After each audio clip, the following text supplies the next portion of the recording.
Жалғыздық тек қана Аллаға жарасқан меймандар. Келесі кезек әсем бір әнімізді жұптағанды жөн санадық.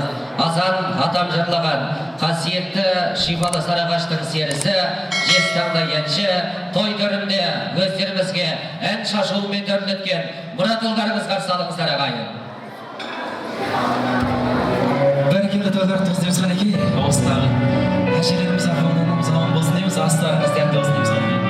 Керемет әндеріміз баршаңыз